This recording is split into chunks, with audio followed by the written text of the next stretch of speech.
జీవితం తొలి దశలో కొన్ని అవకాశాలు అవే మన తలుపు తట్టినప్పుడు, వాటిని మన వాటిని మనం గుర్తుపట్టనప్పుడు, ఆ అవకాశాలు కోల్పోతూ ఉండడం జరుగుతుంది. తర్వాత జీవితంలో అవి వస్తాయా లేదా అనేది చెప్పలేని పరిస్థితి.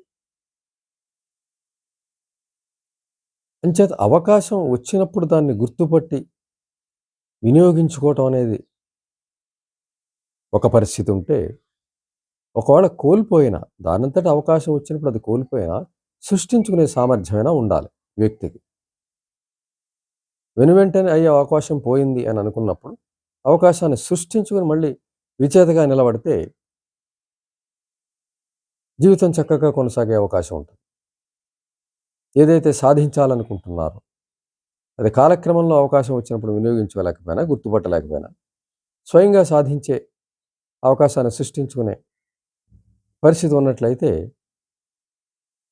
ఏదైతే సాధించాలనుకున్నామో ఆ విజయ సాధన జరుగుతుంది. జీవితం సంతోషంగా కొనసాగుతుంది. అయితే ఇక్కడ గమనించవలసింది, కొన్ని అవకాశాలు మనకి జీవితం ఇస్తుంది అనేది మనకి స్పష్టంగా ఉంది. అయితే దాన్ని మనం వినియోగించుకునే సామర్థ్యము, తెలివితేటలు లేనప్పుడు, రెండో మార్గంలో మనం స్వయంగా సృష్టించుకునే అవకాశం ఉండి తీరాలి.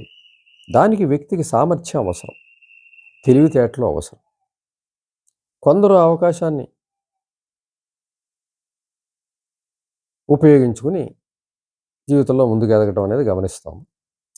కొందరు అవకాశాన్ని గుర్తుపట్టలేక వెనకబడ్డం కూడా మనం గమనించవచ్చు. తర్వాత బాధ కలుగుతుంది. అయ్యో! అవకాశం వచ్చింది పోయింది. నేను అవకాశాన్ని వినియోగించుంటే జీవితంలో ఉన్నతంగా ఎదిగి ఉండేవాడిని. మంచి హోదాలో ఉండేవాడిని. లేదంటే మంచి సంపదతో ఉండేవాడిని. ఈ రకమైన ఆలోచనలు తర్వాత జీవితంలో కొనసాగుతాయి. ఆ ఆలోచనా క్రమాన్ని కొనసాగించకుండా, వాటినే రిపీటెడ్‌గా కొనసాగిస్తూ ఉండటం కన్నా కూడా, అవకాశాన్ని సృష్టించుకునే విధంగా ఆలోచించడం మంచిది. సరే, సహజంగా వచ్చిన ఆలోచన పోయింది. ఇప్పుడు మనం చేయవలసింది అవకాశాన్ని సృష్టించుకోవడం. ఇప్పుడు దాని మీద దృష్టి పెట్టాలి. అవకాశానికి సంబంధించి ఎటువంటి సామర్థ్యాలను మనం ఇంప్రూవ్ చేసుకోవాలి, ఎటువంటి తెలివితేటలు మనం ఇంప్రూవ్ చేసుకోవాలి. ఈ రకమైన ఆలోచన క్రమాన్ని చేసినట్లయితే, మళ్ళీ ఆ అవకాశాన్ని సృష్టించుకునే పరిస్థితి తప్పనిసరిగా వస్తుంది. అప్పుడు రెండోసారి దాన్ని సద్వినియోగం చేసుకొని జీవితంలో ముందుకెళ్ళే పరిస్థితి ఉంటుంది. ఏదైతే మన ఆశయం ఉందో దాన్ని మనం జీవితంలో నెరవేర్చుకుని సంతృప్తిగా జీవించే అవకాశం ఉంది. అంచేత ఇక్కడ అవకాశం వచ్చినప్పుడు వినియోగించుకోలేకపోయి మిగిలిన జీవితం అంతా బాధపడడం అనేది తప్పు. చేయవలసింది ఏంటంటే, అవకాశం వచ్చినప్పుడు గుర్తుపట్టలేకపోయామంటే ఎందుకు గుర్తుపట్టలేకపోయాము, ఎందుకు మనం తెలుసుకోలేకపోయాము అని వెనువెంటనే ఒక సమీక్ష చేసుకుని, దానికి సంబంధించిన విషయాలను బయటికి తీసి, ఓకే, మనకి సామర్థ్యం తక్కువగా ఉంది, గుర్తుపట్టగల తెలివితేటలు కూడా లేకపోయాయి, కాబట్టి ఇప్పుడు మనం ఇవి ఇంప్రూవ్ చేసుకున్నట్లయితే మనం స్వయంగా అవకాశాన్ని సృష్టించుకోగలము అనే విషయాన్ని తెలుసుకుని, సమర్థతని, తెలివితేటల్ని పెంచుకోవాలనే ఒక కృషిని కొనసాగించాలి. ఒక మేధోమథనం కొనసాగాలి. ఎప్పుడైతే ఒక మేధోమథనంతో మనం కృషి చేస్తూ ఉన్నట్లయితే తప్పనిసరిగా తెలివితేటలు పెరుగుతాయి, సమర్థత పెరుగుతుంది. ఈ రెంటి మీద మనకి మనమే అవకాశాన్ని సృష్టించుకునే పరిస్థితి వస్తుంది. అప్పుడు చక్కగా మనం మన ఆశయం కానీ, మన లక్ష్యాలు కానీ నెరవేర్చుకుని సంతృప్తిగా జీవించే అవకాశం మనకు వస్తుంది తప్పనిసరిగా.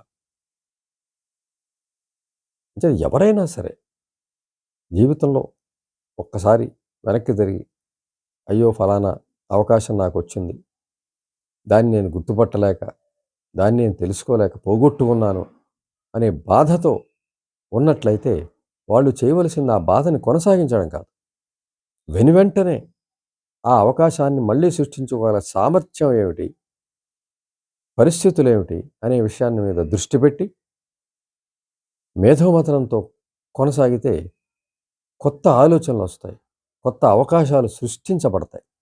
అప్పుడు ఆ అవకాశాలను వినియోగించుకుని జీవితంలో ముందుకు వెళ్ళొచ్చు, జీవిత ఆశయాల్ని సాధించవచ్చు. ఏవైతే లక్ష్యాలు పెట్టుకున్నామో వాటిని మనం నెరవేర్చుకోవచ్చు, ఉన్నత స్థితికి ఎదగచ్చు. భద్రతాపూరితమైన ఆనందకరమైన జీవితంలోకి ముందుకెళ్ళొచ్చు. ఇంచేత అవకాశం కోల్పోయామనే బాధ అనవసరమైన విషయాన్ని గ్రహించి మళ్ళీ అవకాశాన్ని సృష్టించుకోవాలనే విషయం మీద దృష్టి పెట్టినట్టయితే తప్పనిసరిగా సహజంగా వచ్చిన అవకాశాన్ని వినియోగించుకుని జీవించడం కన్నా ఇలాగ స్వయంగా సృష్టించుకుని అవకాశాన్ని స్వయంగా సృష్టించుకుని జీవితంలో ముందుకెళ్ళడం అనేది ఇంకా సంతృప్తిని కలిగిస్తుంది. అది సహజంగా కోరుకోకుండా వచ్చిన అవకాశం. కానీ ఇది మన శక్తి సామర్థ్యాలతో సృష్టించుకున్న అవకాశం కాబట్టి దీన్ని మనం సాధించి ముందుకెళ్తే మరింత భద్రత, మరింత ఆనందం, మరింత సంతోషం, మరింత సంతృప్తితో జీవితం కొనసాగించే అవకాశం ఉంటుంది. కాబట్టి ఎట్టి పరిస్థితుల్లో కూడా అవకాశం కోల్పోయామన్న బాధ అనవసరం. దాని బదులుగా ఆ బాధ బదులుగా మనసుని మళ్ళీ సృష్టించుకునే పరిస్థితుల గురించి మనం మేధోమథనం చేసినట్లయితే తప్పనిసరిగా మరొక అవకాశం సృష్టించబడుతుంది. అది మన చేతే సృష్టించబడుతుంది. తద్వారా మనం ఆ అవకాశాన్ని వినియోగించుకుని జీవితంలో ముందుకు ఎదగగలము.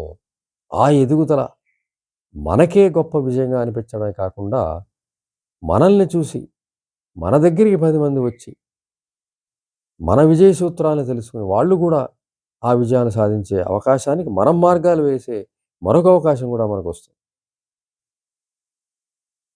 మొదటి వ్యక్తి కన్నా రెండో వ్యక్తి గొప్ప విజేతగా సమాజం గుర్తిస్తుంది. అతని జీవితాన్ని పాఠంగా తీసుకుంటారు.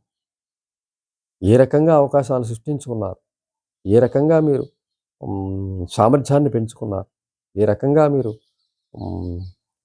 నైపుణ్యాలను పెంచుకున్నారు, ఇవన్నీ కూడా అందరికీ ఆదర్శవంతంగా అవుతాయి. కాబట్టి అవకాశాలను సృష్టించుకునే సామర్థ్యాన్ని పెంచుకుంటూ వాటికి సంబంధించిన ఏ రంగంలో మన అవకాశాలు కావాలి, ఆ అవకాశాలు మనం పొందాలి అనుకుంటామో వాటికి సంబంధించిన సామర్థ్యాల్ని మనం పెంచుకున్నట్లయితే మళ్ళీ ఆ సమర్థతతో, ఆ మేధోమథనంతో, తీవ్రమైన తపనతో మళ్ళీ అవకాశం దానంతటదే మన జీవితంలోకి వచ్చే అవకాశం ఉంటుంది. మన సమర్థత ఫలితంగా మనకి ఆ అవకాశం వచ్చినప్పుడు దాన్ని మనం వినియోగించుకుని జీవితంలో ఎదిగితే ఆ ఆనందం చాలా సంతృప్తిగా ఉంటుంది. చాలా భద్రతాపూరితంగా ఉంటుంది. సమాజానికి ఆదర్శవంతంగా ఉంటుంది. అందుకని అవకాశాలు కోల్పోయాము, ఆ సమయంలో గుర్తించలేకపోయాము అనే ఒక బాధతో కొనసాగడం కన్నా కూడా సామర్థ్యాన్ని, తెలివితేటల్ని మేధోమథనం ద్వారా వృద్ధి చేసుకున్నట్లయితే మళ్ళీ అవకాశం వస్తుంది. మళ్ళీ ఆ ఆశయాల్ని గానీ, ఆ లక్ష్యాల్ని గానీ, ఆ గమ్యాలను గానీ చేరుకునే అవకాశం తప్పనిసరిగా వస్తుంది. మొదటి దానికన్నా ఇది ఎక్కువ ఆనందాన్ని ఇస్తుంది. మొదటి దానికన్నా ఎక్కువ సృష్టించుకుని అందులో ఉన్నతంగా ఎదిగినప్పుడు మరింత సంతృప్తిగా, మరింత విజయభావనతో జీవితాన్ని కొనసాగించే అవకాశం వస్తుందని గ్రహించాలి. కాబట్టి తప్పనిసరిగా మనము అవకాశం కోల్పోయిన బాధని పక్కన పెట్టి మళ్ళీ సృష్టించుకునే ఆలోచన మీద మనం కొనసాగినట్లయితే తప్పనిసరిగా అవకాశం సృష్టించబడుతుంది. మన జీవితంలో మన లక్ష్యాలు, మన గమ్యాలు తీరే అవకాశం తప్పనిసరిగా వస్తుంది.